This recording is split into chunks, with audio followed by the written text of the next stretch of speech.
share. Oh wait, it's working now. Hi everyone. Thanks for coming. Listen, these lollies are so delicious, fun, and they've got a fashionable twist as well. But how does an elite sports person such as yourself work out to produce your own lolly brand? I ask that question all the time.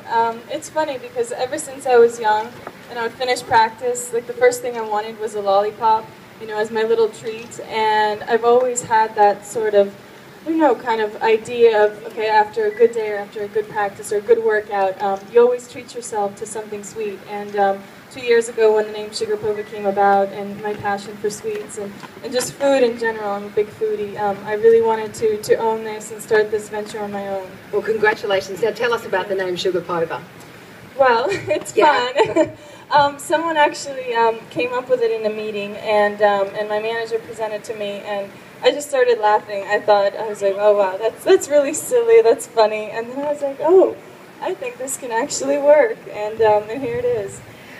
Max was saying maybe the spider, the spooky one, was his favourite. Yeah. Tell us about all the different designs and flavours that you've got. Well, we have 12 different flavors, and they all have very different names. And my personal favorite is Quirky. It's a little bit different. It's like a rainbow-colored licorice with a white marshmallow middle. But there's flavors like Flirty and Smitten, and I wanted to be very fun and different, and I felt like there was room in the market for it, whereas, you know, on the packaging you already see what's inside, so I didn't feel like I needed to put the actual name of what is inside, so that's how we came up with these different names. Now this is solely your own company. Yeah. Could you just explain to us your schedule with tennis, with sponsorship, the way it goes? How do you find the inspiration to come up with the design concepts for Sugarpova? Well, it actually took 2 years from the time that I heard the name Sugarpova to the actual launch of the brand. And I feel like it's kind of been my good luck charm, because throughout those years that I've been working towards getting it out into the market, it was kind of the time when I've been working to win a Grand Slam again and get back to #1. And last year was sort of when everything came together for me. And I think it was a terrific year in so many different ways. You mentioned the packaging just before. It is so cute. Can you tell us a little bit about the background? It's a very pleasant feeling.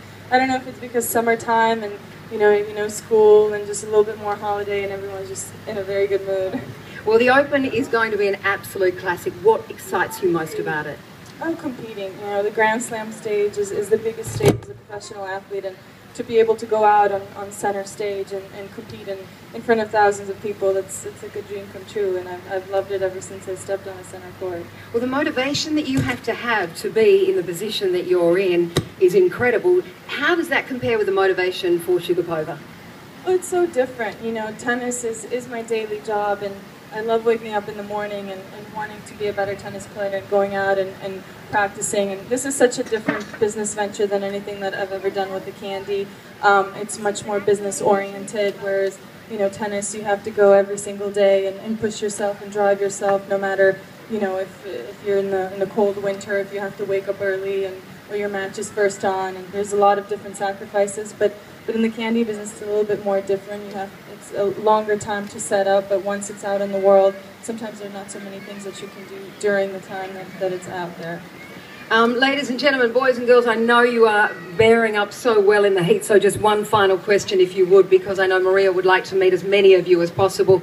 The enormous work that you do with your own foundation is extraordinary, and I understand that Sugarpova is giving a percentage of money from the sales too. Yeah, a portion in each sale from the bag goes to, I work with the United Nations, and along with my charity, I work with Chernobyl-affected areas in Russia, Ukraine, and Belarus, and it's a close project to me. I've worked on it for 6 or 7 years, so I'm very happy that I could put the two together.